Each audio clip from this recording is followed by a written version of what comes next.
Hi guys, PD here, welcome to the channel, welcome to another new video. Today we're jumping back into Half-Life Alyx. I'm going to check out the new update to the game. They've added developer commentary, so we're going to turn that on. I've yet to do the Gnomes challenge as well with the gnomes, so I still need to take the gnome from the game to the end of the game to get an achievement. Also, for those of you who are not aware, at this moment in time there is an event going on where Steam is launching a real-life gnome into space. They are doing it all for charity. There's lots of live streams. If you watch the live stream, guys, Valve will put £1 towards the charity. And finally, fans of the game Half-Life will recognize our very special guest on this mission from Valve co-founder Gabe Newell. I'd like to introduce you to Gnome Chomsky. That's right, we are launching a garden gnome to space, or to be more precise, a mass simulator in the shape of a garden gnome. This little guy right here is a replica of the one sitting inside Electron's fairing, which is about to head to space. Manufactured with support from the Weta workshop, this tiny astronaut will finally complete his achievement for real. Because we have a no gnome left behind policy here at Rocket Lab, Mr. Chomsky will remain attached to the kick stage and deorbit with it as it falls back to Earth.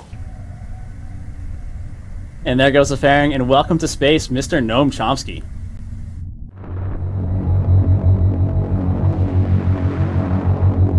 Here we go. Half-Life Alyx. Hi, my name is Gabe Newell, and welcome to Half-Life Alyx. Hi, to say Gabe. this product was a challenge would be an understatement. It's our first Half-Life title in over 10 years, and it's our first one in virtual reality. In addition to it being a great VR experience that still felt like a Half-Life game, we wanted Half-Life Alyx to serve players who've been waiting to find out what happens after Episode 2, and at the same time, provide an on-ramp to anyone who hasn't played a Half-Life game at all. Ultimately, whether we succeeded in any of that is up to you to decide. But hopefully, this commentary mode will give you some insight into the set of problems we faced and how we chose to tackle them. To listen to a commentary node, pick up the floating hologram of a radio headset in front of you and simply put it on your head. Once you're done listening to the commentary, you can take the radio headset off or simply put on the next one. Please let me know what you think. I can be reached at gaben@valvesoftware.com. While I'm unable to reply to all the emails I receive, I do read them all, and they're a critical part of the feedback we use to evaluate our work. Thanks, and have fun. Thank you, Gabe. And thank you for the game, Gabe. This is an amazing VR game. Thank you, thank you, thank you, thank you. Okay, I need to change my options. I need to change the teleportation. Preferences. Movement, continuous. Snap turn, continuous. Okay. Save. Okay, that's better. Okay, guys, I don't know if it's just me. I don't know if it's my 2070. I'm noticing a lot more things happening in the background. I've never seen that train before. Also, there seems to be a lot more ships in the background. I tried the game about 10 minutes ago. I forgot to put the commentary mode on. I was looking around. I noticed there's like a ship right over there in the background coming down to land. One of those big alien spaceship things. I've never seen that before. So I don't know if they've added new content to the game or it's my 2070 allowing me to see a lot more of the game, sort of thing. Okay, so a lot of people have been asking me why I'm not playing this on the Quest 2. The simple reason is the Rift S for me is a lot better to record footage for you guys to see. I've got a problem at the moment when I stream from my PC to my Quest 2. The desktop footage is juddering, it's doing this. You guys might have seen that in a previous video. So if I do record on the Quest 2, I tend to record the footage inside the Quest 2. That footage is not as sharp or as clear as what I'm showing you right now, just recording on my desktop. So that's the only reason why I'm not on the Quest 2, guys. It's really strange feeling this cable behind me. I'm so used to the freedom of the Quest 2, it's unbelievable. Okay. As in the case of any Half-Life game, the first hour of Alyx must convey a lot of information to the player, hopefully in a natural and entertaining way. Players need to know who they are, where they are, what kind of world they're in, who the other important characters and factions are, and so on. At the same time, they need to learn how to actually play the game. How do they move? What can they interact with and how? What should they be trying to do, etc. Figuring out exactly what information we would try to convey in these first 2 levels, and how it would be conveyed, took us over 2 years of playtesting. It's tempting to try and include everything we think a player should know, but all information has a priority, and the more we include, the more chance there is that a player misses something important because they're distracted or confused by something less important. So over the next 2 levels, we'll use commentary nodes to point out some of the specific places where we grappled with conveying information to the player. In between these nodes, you'll likely be able to spot many other examples for players to find, if they're interested in paying closer attention and understanding more. Okay guys, I've not played this game for a while. I forgot how amazing it looks. This is really, really cool. Okay. One of the pieces of important information we struggled to convey was exactly when Half-Life Alyx is set within the series timeline. Whilst we tried to reflect it carefully in many of the world details, it was never 100% successful during playtests. Eventually, we decided it was too important to be left to the players to figure out, and so we put it in our opening text crawl. The Citadel's incomplete state did provide us with an early opportunity to reinforce the timeline visually. Half-Life Alyx takes place 5 years before the events of Half-Life 2, in which the towering Citadel represents the Combine seat of power. As we see here, however, early Combine infrastructure is a cluttered mess of cables and unusual structures sprawled all over the city, surrounding the Citadel's construction, and served as a useful indicator of the time frame. We went on to reinforce this impression in other places throughout the following level. Combine architecture tends to be abstract in scale and form, so we included some familiar visual cliches of human construction: the large external scaffolds, some distinction of floor levels, rows of small lights, and the tidying of the silhouette into more structured vertical elements, try and strike a balance between capturing the alien nature of the Citadel whilst grounding its construction in enough familiarity to better understand its size and state. Large, sweeping vistas such as this one proved an interesting challenge in virtual reality. Their distance from the viewer means they don't benefit from stereoscopic vision the way that small close-up objects do.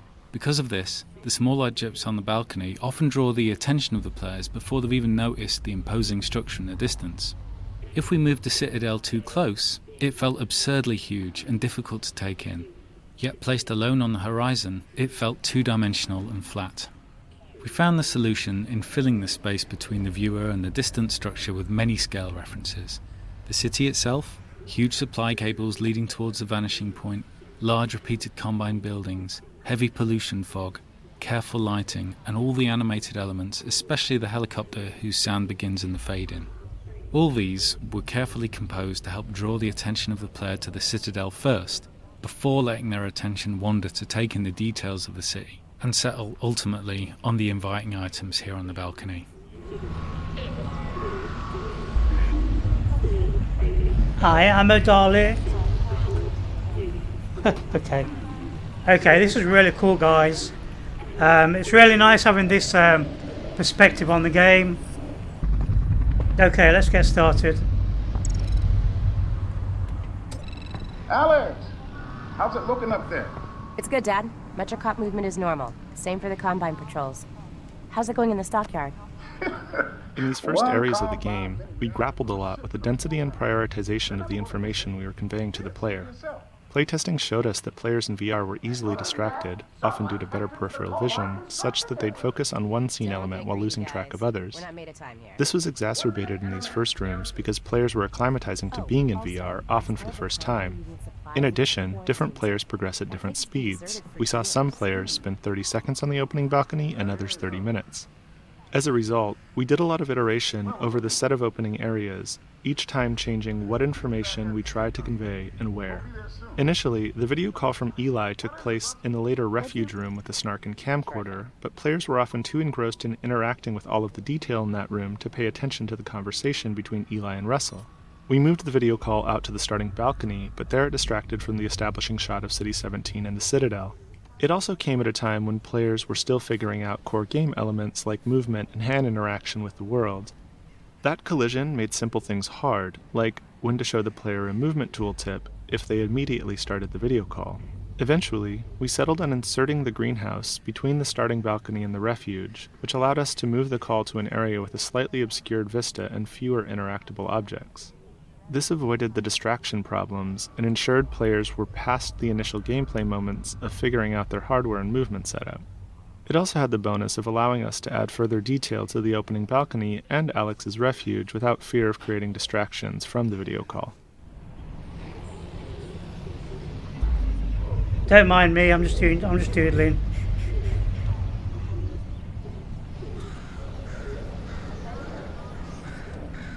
Drop my pen.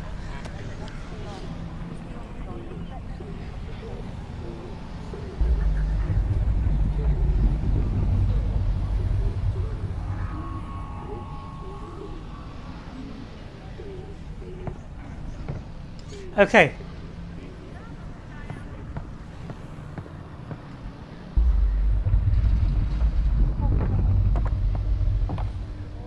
Yeah, I forgot how amazing this place looks. I love this bit.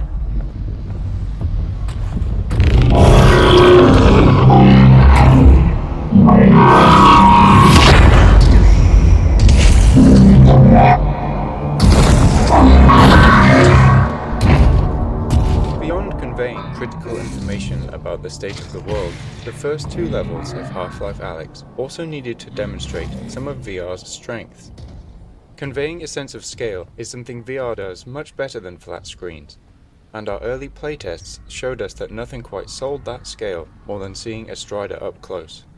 In addition to the visuals, to fully illustrate the scale of a Strider at close range, we needed to do a lot of work on its audio treatment. Players had strong expectations about feeling the weight, power and presence of the Strider through its movements, particularly as it stepped on the balcony the player was occupying. In order to convey this power through sound, we layered multiple sound effects, allowing us to address ranges in the audio frequency spectrum and the temporal nature of those elements separately.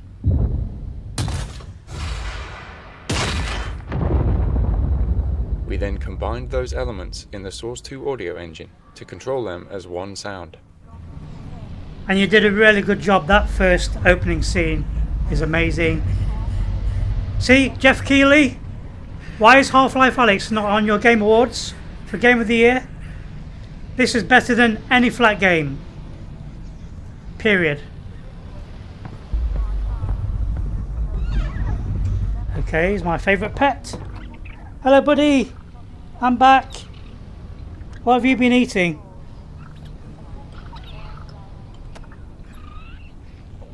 You've been eating cow balls.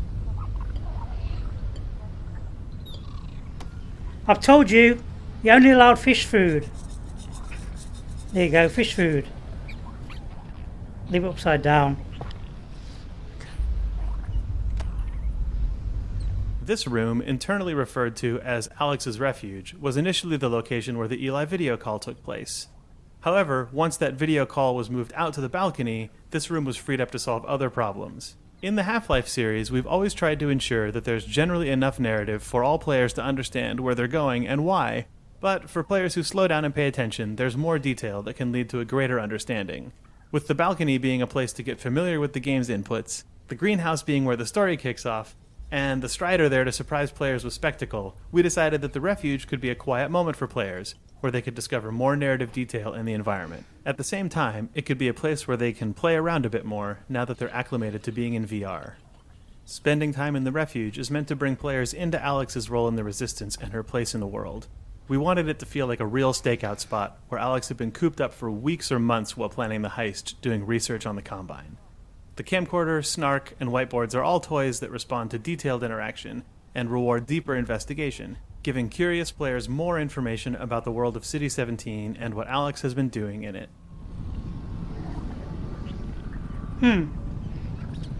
Awesome.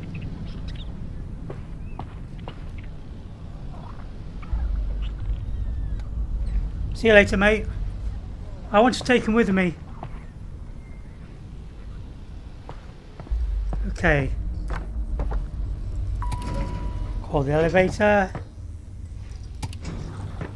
And down we go.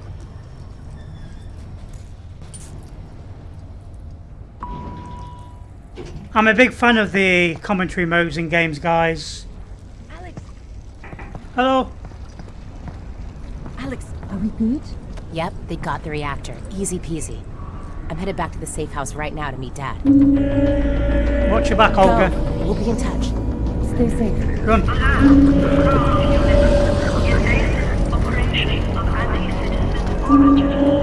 Two critical pieces of information that we needed players to understand were simple to state, but not so easy to convey. That players were playing as Alyx Vance, not the Gordon Freeman they've played in all prior Half-Life games, and that Alyx is going to speak, unlike Gordon. These probably seem obvious to you now, but until we focused on them, it wasn't obvious to playtesters. Ensuring that everyone realized they were playing as Alyx was something we decided to hit with the biggest hammer we could, and name the product after her. But even with that, we were very careful in Eli's video call to ensure it's reinforced immediately. Olga, the character introduced here, was added to further drive it home by calling out when the player exits the elevator. Olga is the first character the player meets in person, and her dialogue here, and again ahead in the alley, is aimed at driving home the fact that she's conversing with the player, and that the disembodied female voice the player hears is Alyx speaking back. This was harder to convey in Eli's video call, because it already features Russell speaking off-screen, whereas in this scene, there's clearly no one else around in the conversational space other than Olga and the player. Without Olga, we found that, even though they had already spoken to Eli and Russell over the video call, playtesters still didn't feel like they were Alyx.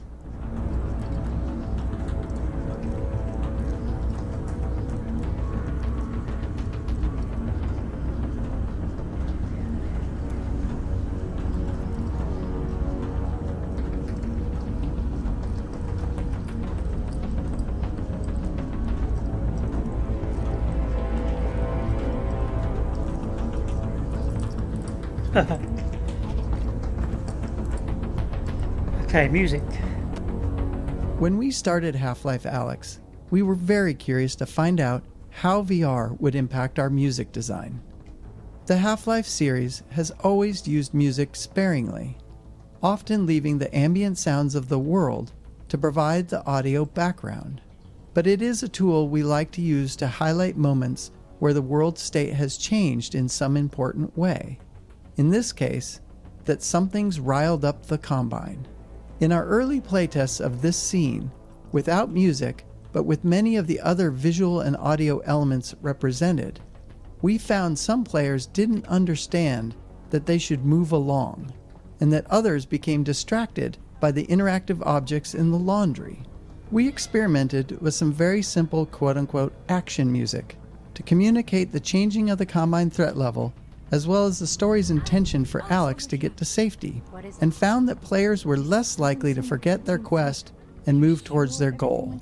The music was kept simple and cinematic sounding to allow it to blend with the purposely complementary background sounds and gently start to normalize the use of music in VR in a familiar way.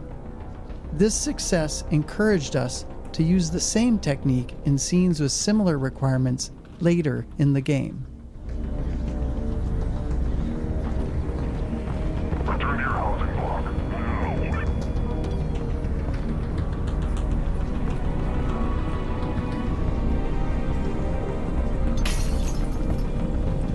Didn't work.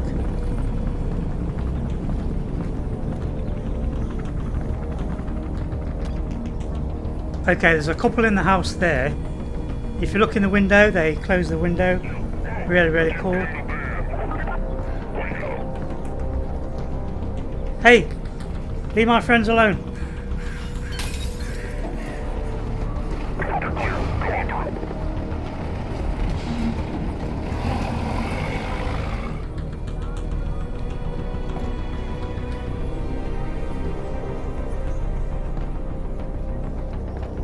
Let's say hello. They've gone now. They've drawn the blinds. I did have a video of me looking in the window and the lady coming and shutting the blinds. Pretty cool.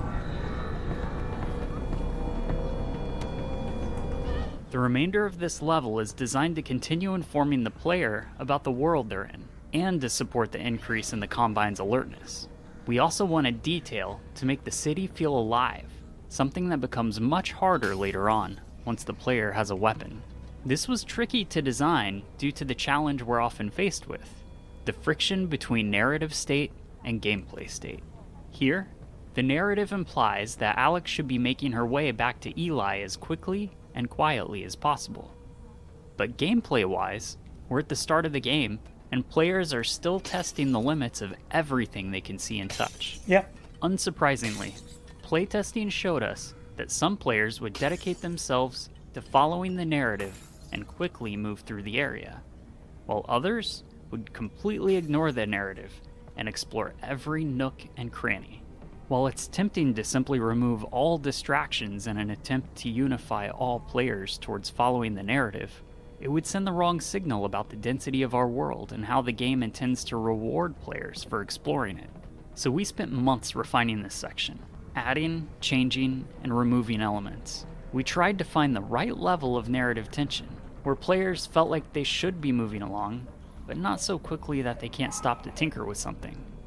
We put in enough interactive objects and narrative moments where players were always rewarded for looking around. But we designed all those distractions to end quickly, so we could encourage players to continue moving along. Yeah, I'm one of those players I like to explore, guys. What's the point rushing through an amazing game like this? Why not just savor it? You only get to play it for the first time all the way through once, so just enjoy it. I never understand these people who rush through games to get to the end. Just enjoy them, guys. Okay, so we're saving this for Jeff later, when we meet Jeff.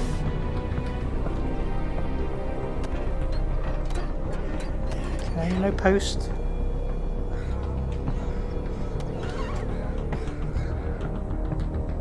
Okay, this is the cat lady here.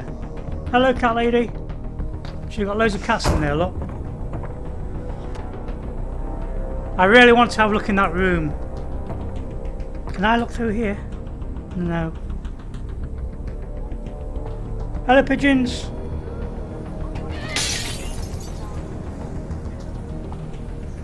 Half-Life Alyx is one of those games that set a benchmark for VR.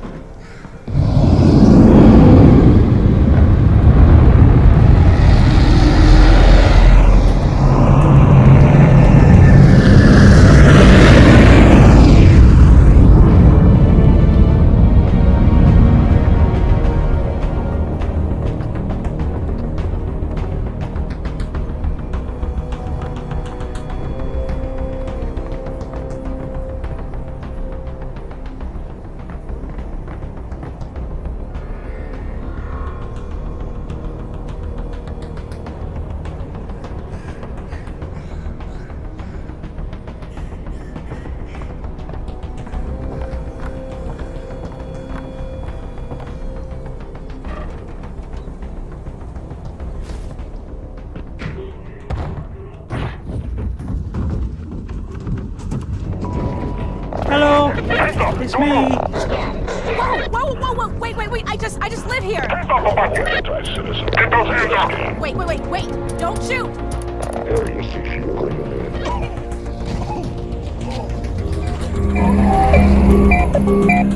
Don't shoot. We didn't steal anything. No one, I didn't see anyone. Dad! Sorry. Hey, wait, no!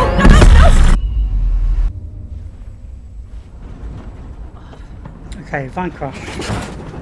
Where are you In order taking to limit me? the possibility of motion sickness that could be induced by moving the player in a vehicle, we initially wrote this scene to have Alyx wake up after the van had already crashed. Players found this underwhelming, however, since the game seemed to be needlessly holding back an exciting moment that they could have experienced for themselves. Addressing this meant that we had to tackle the technical problem of moving the player comfortably in a vehicle. In this van, and in the train at the end of the map, you'll notice that the outside world is only visible through small windows. These outside views are necessary to provide motion parallax.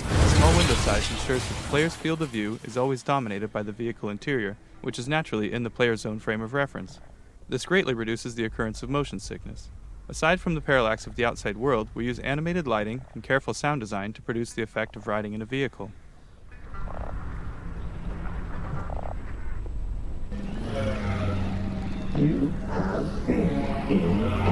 Okay guys, I'm going to play the game up until I get the gnome, and then I'll end the video.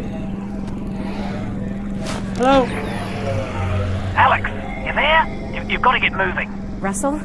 I've been in an accident. I know! I caused it, so technically not an accident. You've got to get moving. Wait, where's Dad? He's fine. Follow the drone.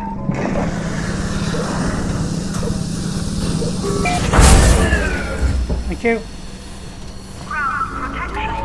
So, Dad's okay, right? Yeah, well, no. To be honest, he's in huge trouble. But... They've still got him. He was in a separate transport.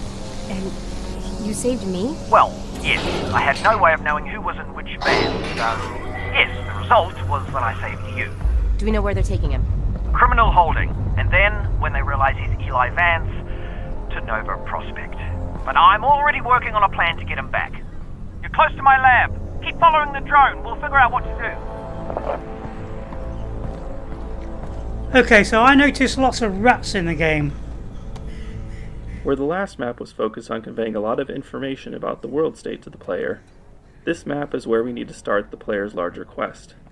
That means the player must leave this map with an understanding of what's happened to Eli, and what they're going to do about it. The player also needs to meet Russell, so they have a face behind all the radio dialogue throughout the game.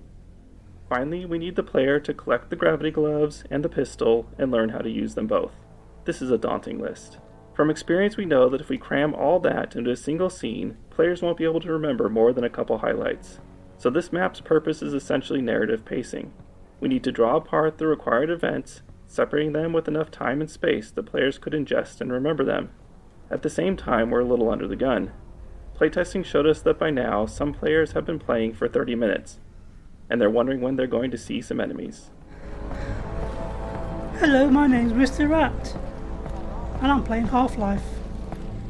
You're coming with me, Mr. Rat.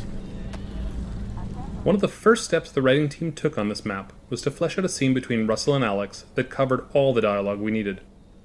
Due to the fact the player is meeting Russell for the first time, and that there are a significant number of in-fiction events that Alyx and Russell need to talk about, the scene ended up containing a lot of dialogue. We knew there was no way we could build a scene that long without boring the player, and the most important elements would be lost in the noise. One of the first tools we used to address this was the introduction of Russell's drone. It allowed us to take chunks of the dialogue from that original scene and deliver them throughout the area preceding the scene. This meant the scene itself could skip over the in-fiction preliminaries and get right to the critical goal delivery. I'm trying to see if I can get on this lift. Okay.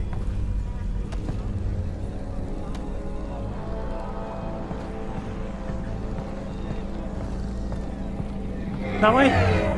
That way.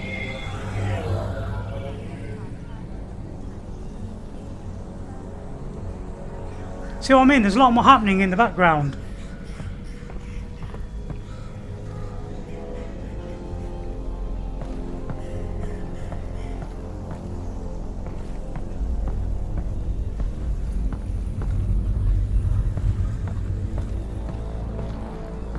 Russell, what did you guys find back there? Well, that's the crazy thing. I don't know. Just blurry pictures of a building. The Citadel? No, something else. And whatever it is, they're going to kill anybody who saw it. And anybody who knows anybody who saw it. Which means us and your dad. Russell, just hang on. I'm almost there.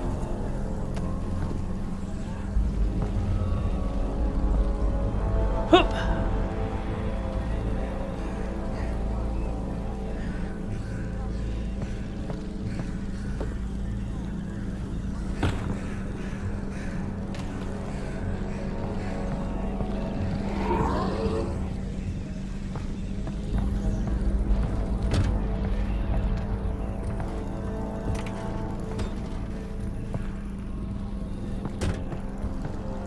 Anything in the boot? I never checked. Let me check the back of the car.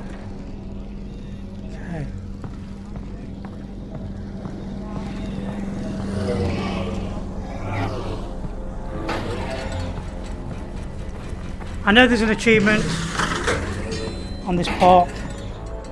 Okay. Here you go, Mr. Rat. I broke it.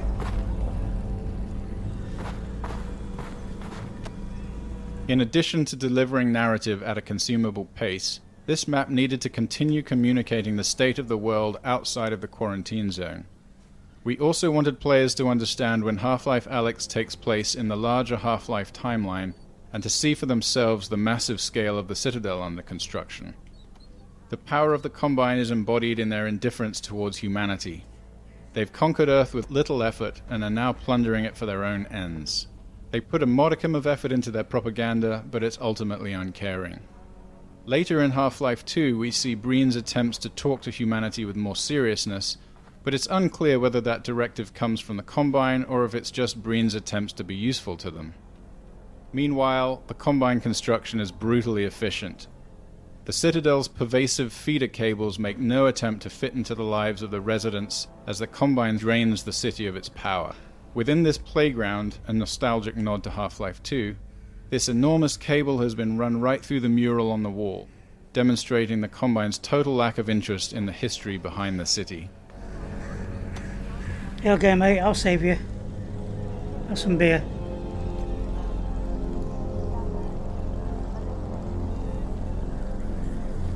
Are you having fun?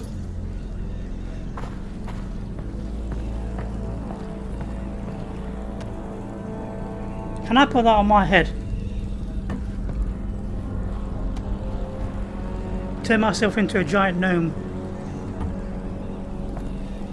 Okay. We go. Look! Strider!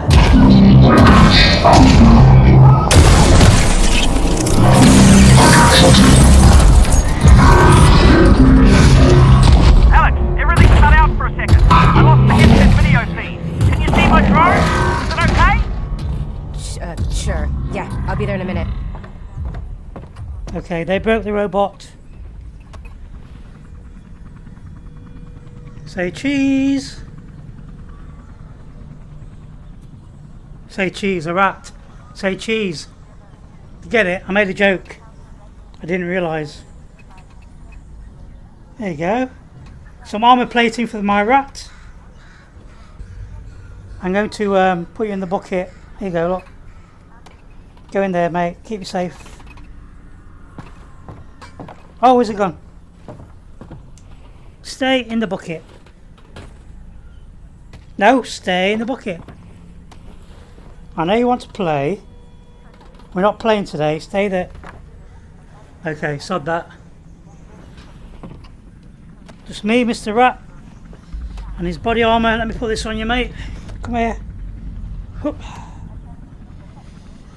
Okay, how would you like it? There we go, look. Put your paws in there, look. There. Body armour.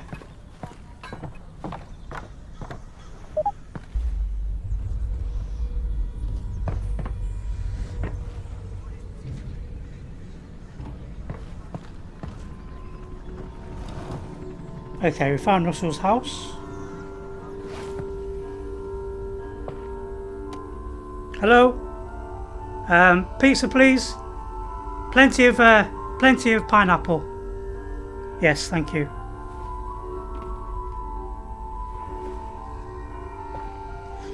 I don't remember this. Is this working? Is there a video player in here?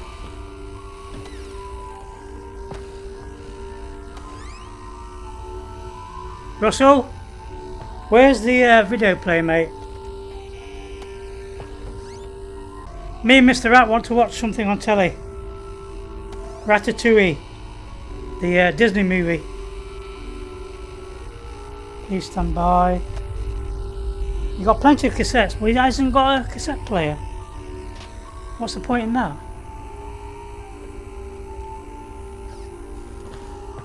Did you squeak?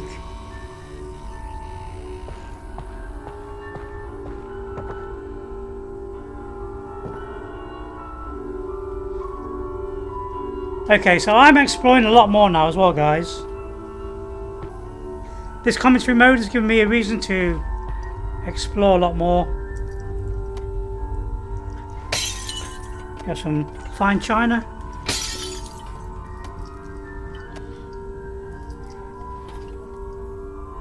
Okay, mate, let's go find Russell. Can you do me the honors? Press the button. Good Alex, boy. great. Okay, let's... Wait, my drone's okay, right? Nope, it exploded. Found I'm Mr. fine, Rat. by the way. We have a Right, friend. good, that's the main.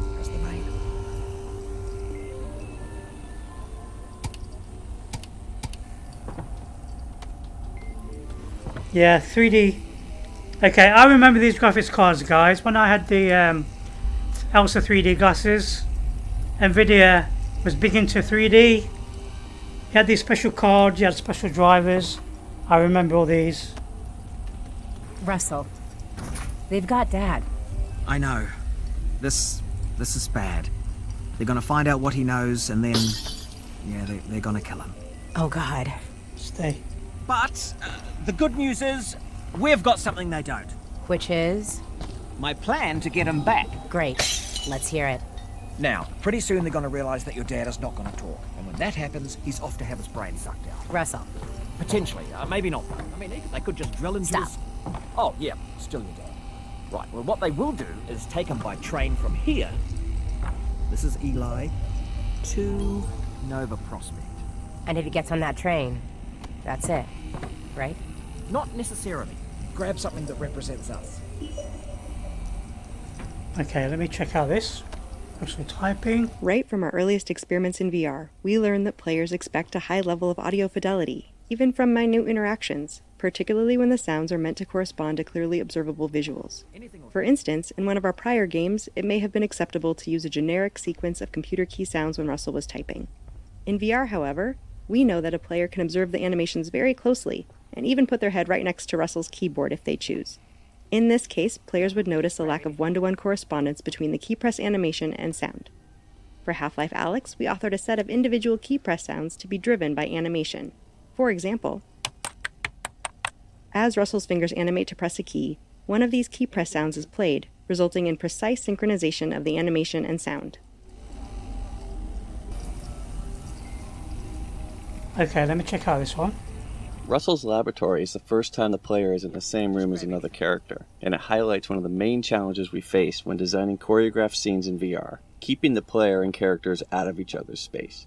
In previous Half-Life games, we could always forcefully move the player if we really needed them out of the way.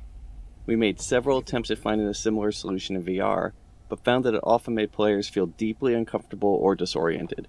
So instead, we designed these spaces to allow for a natural separation between the player and our characters. Where natural separators couldn't exist, we had to restrict players from moving into the character space, removing that limitation as soon as the character had moved out of the way. Another challenge was balancing how often characters respond to player actions while delivering important narrative information. In early experiments, we allowed characters to stop mid-sentence, which allowed them to respond immediately to the player, and then continue on with their dialogue. While technically straightforward, this was incredibly difficult to execute in animation and dialogue without feeling unnatural. The combination of custom reactions necessary to cover the range of possible player interaction and the resulting return to narrative dialogue quickly multiplied out of control. Eventually, we settled on a solution where we allowed only a minimum of interactions during the important narrative delivery sections, and a wider range of responses to more complex reactions after the scene has completed. In the case of Russell, we layer subtle head facing and natural eye contact on top of his performance while he is talking with Alyx. Then, after the scene, when he is typing at the computer, he will respond to players trying to touch him or objects being thrown around. Okay. Mr. Rat will be... Okay, that's you. I thought you said us. Well, one of us, me, will have to stay here for this plan to work. All right. Fair enough. Just outside, there's a second train that also leads out of City 17 through the quarantine zone. Okay. Both trains intersect here at Fairview Junction. You take your train, get there before his train, and hack into the controls. That'll let me take over the system. Train comes to a halt, you deal with the Combine situation, and we get your dad back. Sounds good. Where's the train I'm taking? Out the back, through the yard. It's decommissioned, but I think I can hack into its controls. Oh, and get yourself a pair of Russells on the way out. Russells? The gloves, Alyx. You know, the gravity gloves. I have a few sets through there. You can calibrate them out by the shed.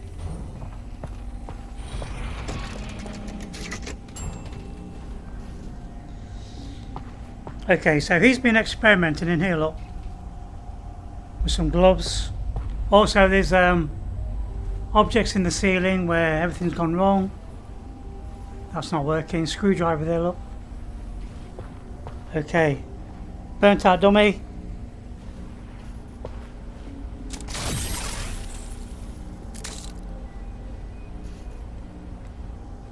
Job's a good one.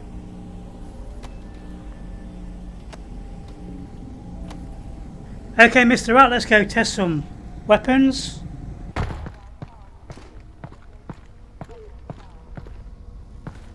Alright, you know how this goes. There should be a bunch of junk down there.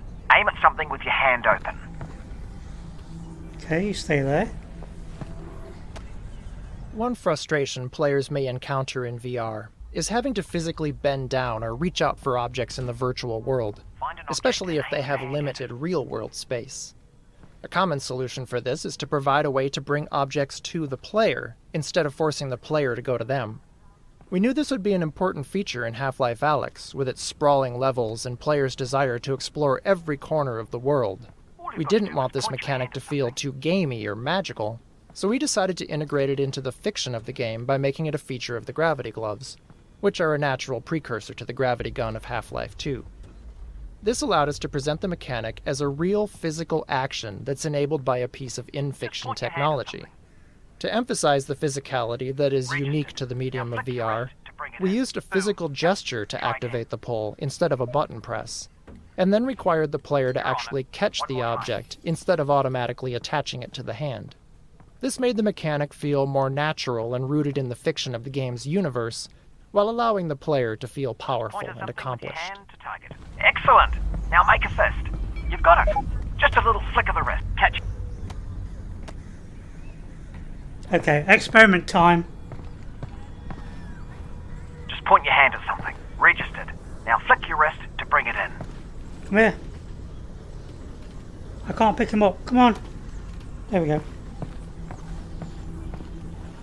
Targeted. Alright, make Okay. a fist. You've got it. Just a little flick of the wrist. That's it. Perfect. We're done. Oh, wait. I almost forgot.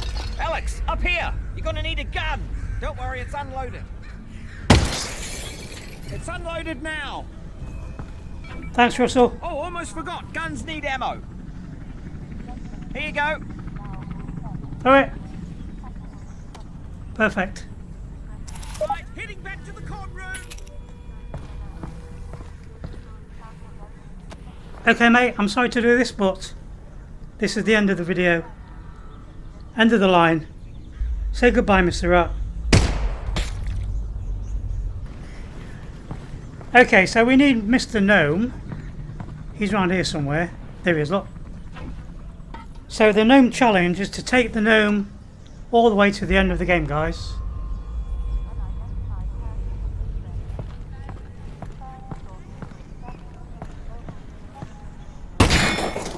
Oh, you took care of that lock then. Good. Great. Did have the key for it, but should have given you that. That's on me. Okay. You two.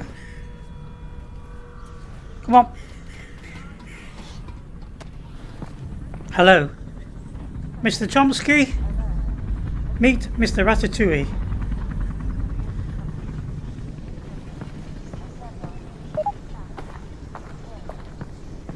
Let me grab the ammo. You can get in there. Don't fall.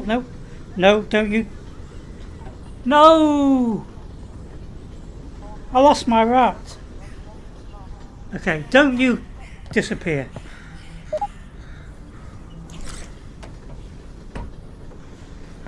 Can I get him? Can I crouch?